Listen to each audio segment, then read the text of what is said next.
Absolutely. We're not fighting for a trauma reward or a trauma trophy. There's so many layers within this as well, right? As you know, there's a layer of Christianity, there's a layer of culture as well. When we talk about taking every thought captive, therapy, especially CBT, which is cognitive behavioral therapy, is biblical. Take every thought captive. That is exactly what CBT is. And so if we think about this in the context of Bible, aside from the Lord telling us to seek wise counsel, what he's asking us to do is rewire and reshape our brain. And that is what counseling is. That's all that it is. If we seek a therapist, that if we end up having to take medication for something, we are somehow sinning or there's a problem. We are the problem. And it's this idea that any issues with your brain, right, we can pray it away. That we have to fast. Oh, this is happening to me. I need to fast. I need to read my Bible more. And so I want to talk a little bit about that, because there may be someone who's watching and they're going through something and they think they can just, pray it away instead of seeking that therapist who might be able to actually help them get through whatever it is they're going through. And so I want us to kind of discuss a little bit that over spiritualization of mental health and what can the church do? Because of course, we also acknowledge it's not as simple as saying, right, that it's not spiritual, because we live in a spiritual world, right? It's biblical. There are demons, there are spirits. And so, but yet we also have to acknowledge that there is a lot that a therapist can help with, that there is a role for a therapist. And like you said, it's sort of cognitive, right? Cognitive behavioral therapy. It's in the Bible. It's in scripture. I think there's a difference between deliverance, right? And it's like somebody getting freed from whatever has tied them down, and also like that continuation of just a process and learning how to stay free, right? We talk about the spiritual sense of, when somebody gets delivered from a demon. We'll use that for example, right? And the house is clean and everything is swept and put away as it should, and that space is open, and 7 more come stronger than before because it wasn't filled up, right? So we take that instance, we could think about as, we know you have to be refilled by the Holy Spirit, right? And so let's say we just deal with the spiritual part. We deal with it, we cast out the demon, but there's no teaching. There's no way to know how did that demon come in? How do I keep the door closed so they don't come back again? Changing your mindset. And so that's what it's about when we think about therapy. Is okay, I've done the spiritual aspect, I've cleaned, because we're not going to just polarize and say one or the other.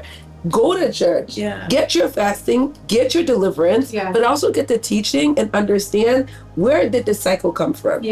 How did the enemy play into, he got the keys to get in, but how was he able to stay? After I kicked him out, how is he coming back again? Why am I experiencing the same thing my mother experienced and my grandmother experienced? And we've all been churched. We've all been praying. We go to church. What's going on?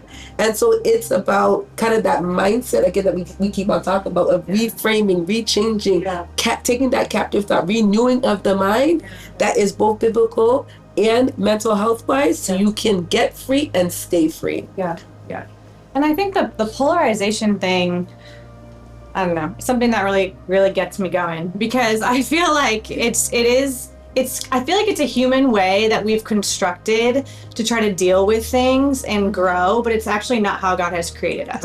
Like, we are an integrated being with like all of these needs and desires and like how we're made that are not separate from our spirituality. Like, they are not separate from Jesus. And so I think that part of it too is how we try to have control of certain things in our life, and make us feel better. It makes it feel more attainable, I think, in some ways, when in reality, it's pride. And we need to kind of acknowledge the wholeness of like who God has made us to be. And all the like facets of that, Yeah. And he asks, like, do you want to be well? Yes. Yeah. Do you want to be healed? Do you want to be well? And that's I think that is the question. Do you want to be well? Yeah. Do you want to be healed? And we heal in community, right? Yeah. We heal in community. It's good.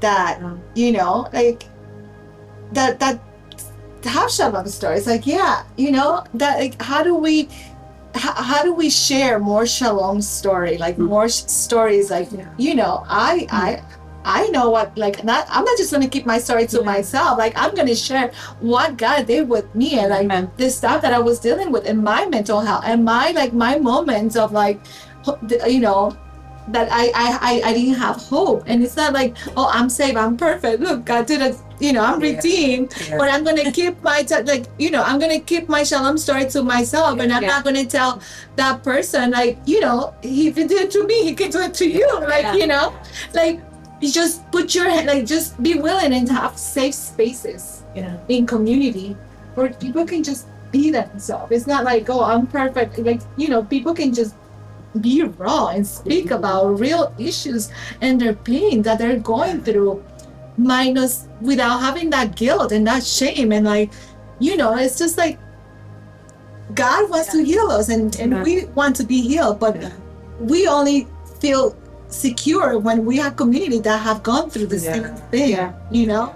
So it's really interesting, Christina, that you bring up community, because as you were talking about COVID, it does feel that since COVID, in terms of the rise of mental health and how much COVID impacted people's sense of community, right?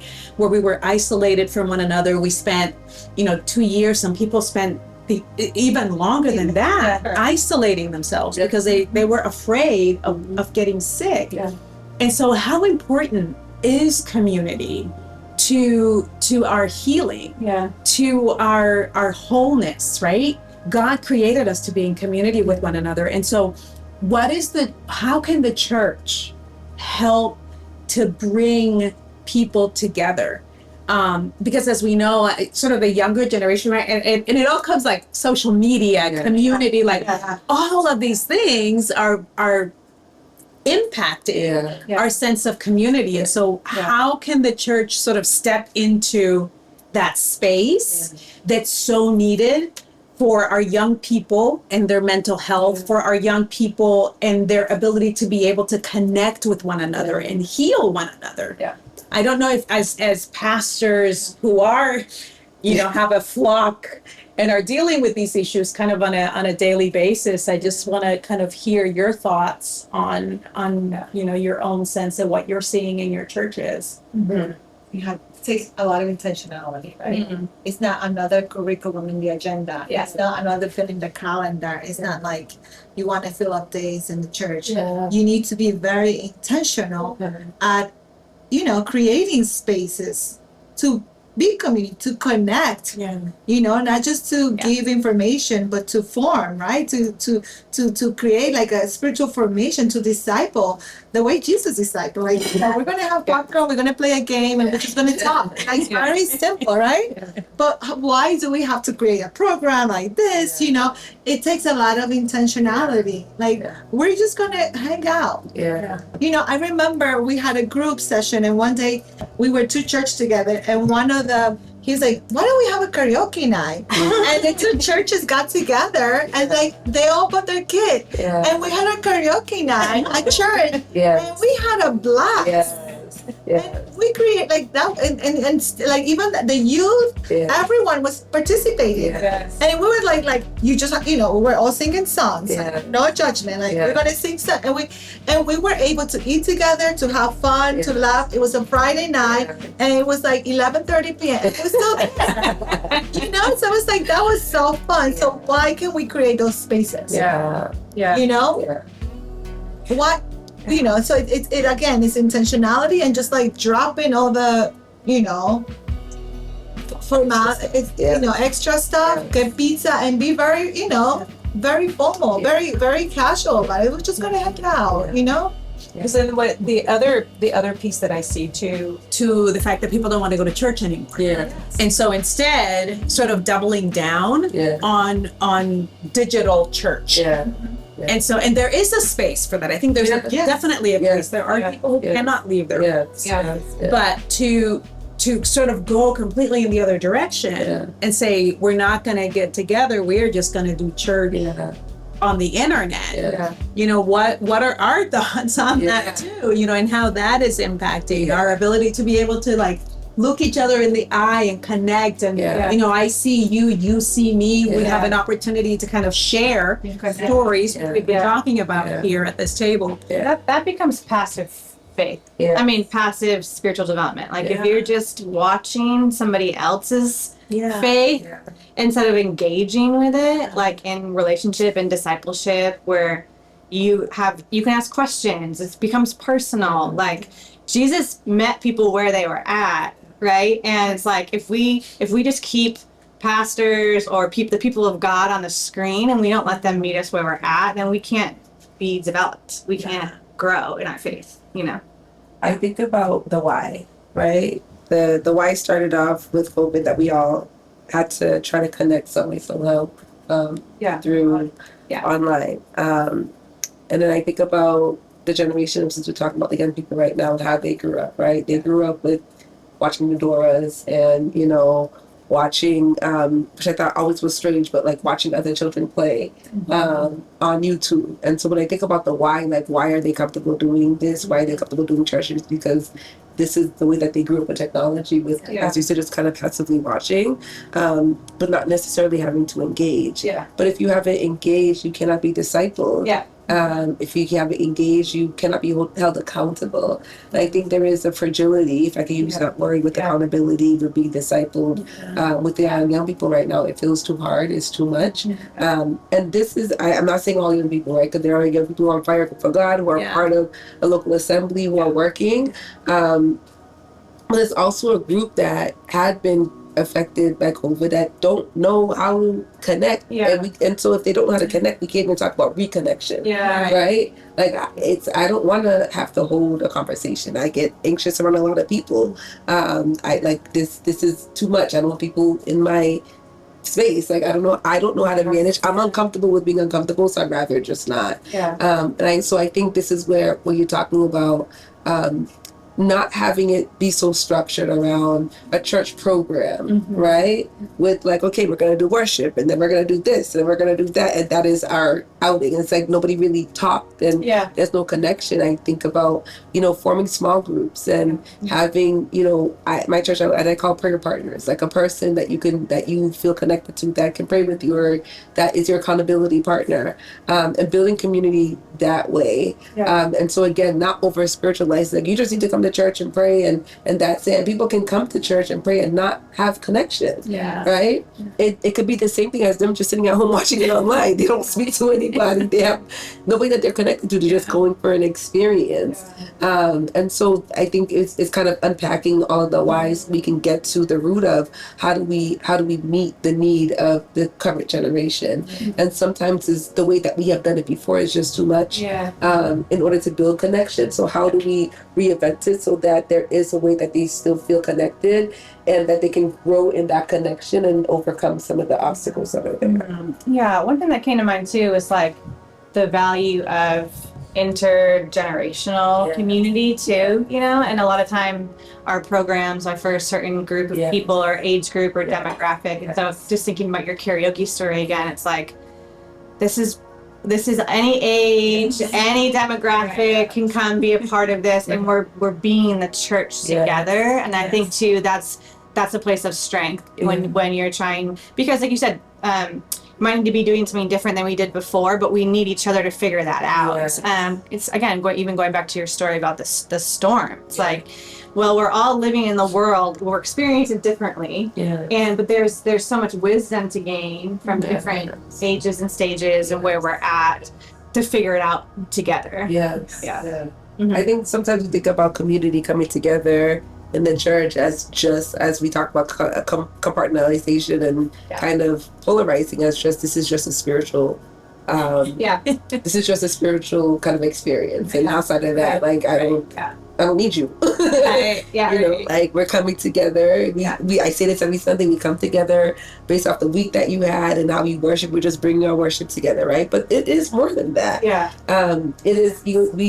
I think even some of the things that I'm thinking about the things that we literally say Sunday morning. You're not here to see me. You're here to see God, right? Yeah. Like you're not here. We're not here. You know, just to say hi to your friends. You're here to see. Yes, and that is also true. And I'm also excited to see you. Yeah. I'm also want to know, like, what did your kids do? The kids are also excited to see each other. Like, there's something about being able to be in community with each other as we worship God that is also important, like outside of the church, right?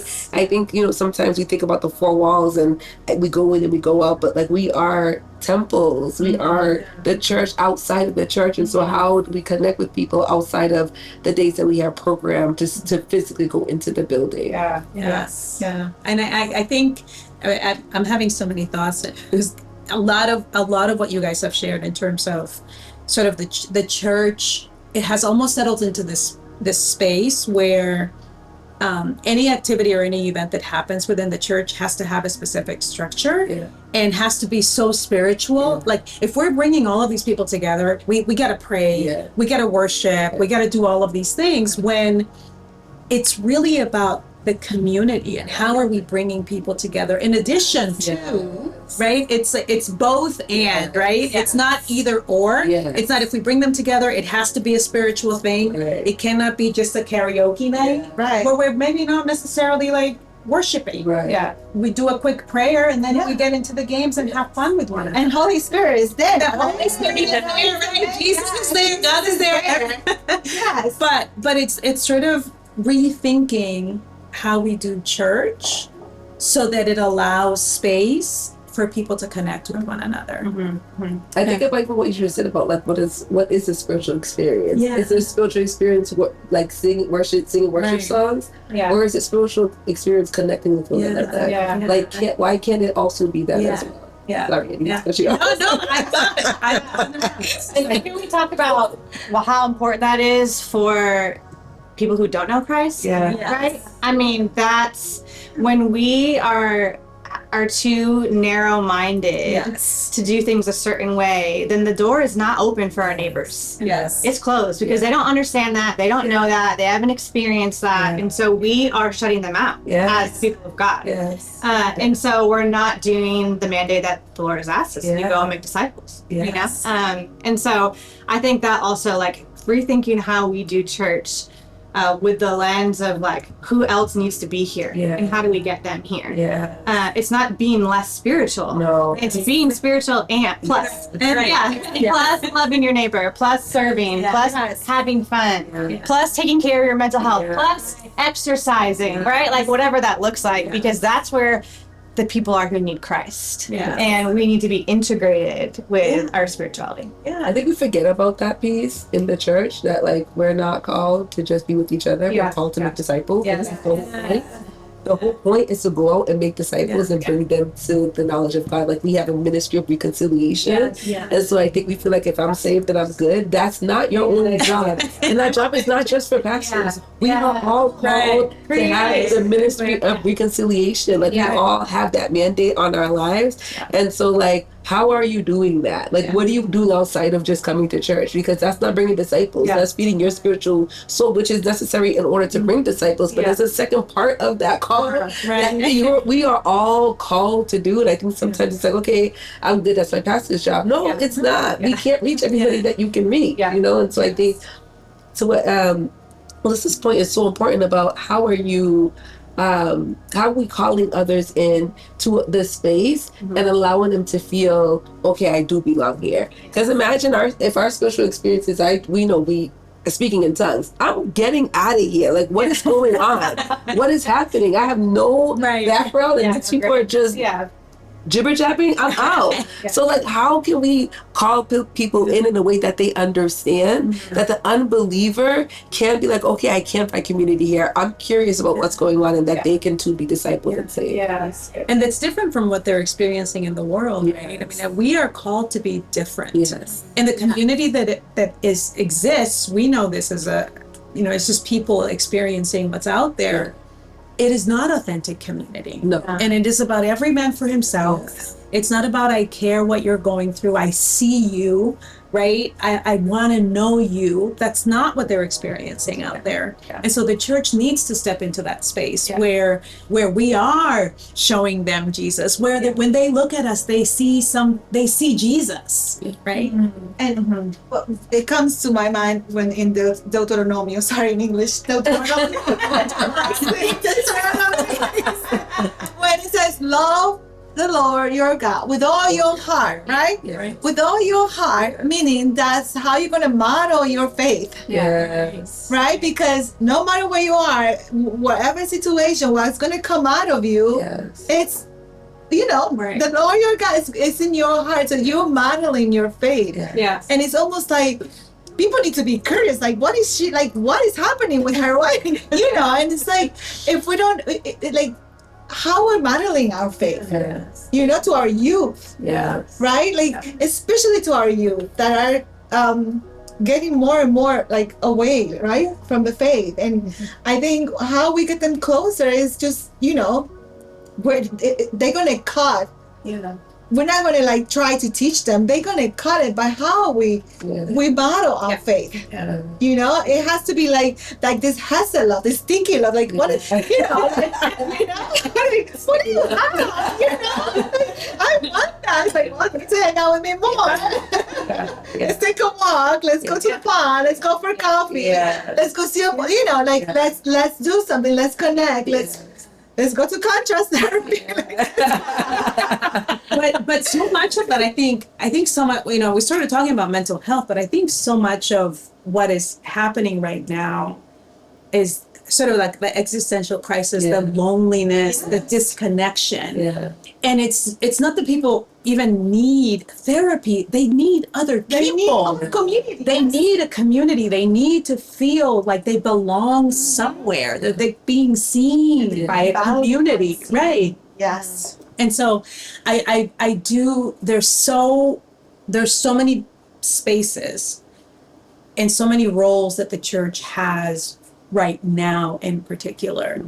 And I think sometimes we're missing it. We're missing it because we're not thinking beyond such narrow views of what the role of the church is and the kinds of things that we could be doing to meet people and to bring people, to disciple people, to connect with people. And in some ways we kind of are missing it a little bit. Yeah, in what you're saying, I think about, you know, our end goal as believers is to go be with Jesus. Yeah. Right? Yes. That's what we want. We want to be with Jesus. Yes. And I think it's beautiful. That's what I want. But this psalm is always in the backtrack of my mind. I think it's Psalm 27 where David says, I would have lost hope unless I had believed that I would see the goodness of the Lord in the land of the living. Yeah. Right? Like, we are living beings right now. There's goodness in the land of the living. There's goodness right now. Like, there's hope right now. There is joy right now. And so, like, why wouldn't you want to live in the fullness of all of that and what all of it means for your mind, for your body, for your soul, all of it?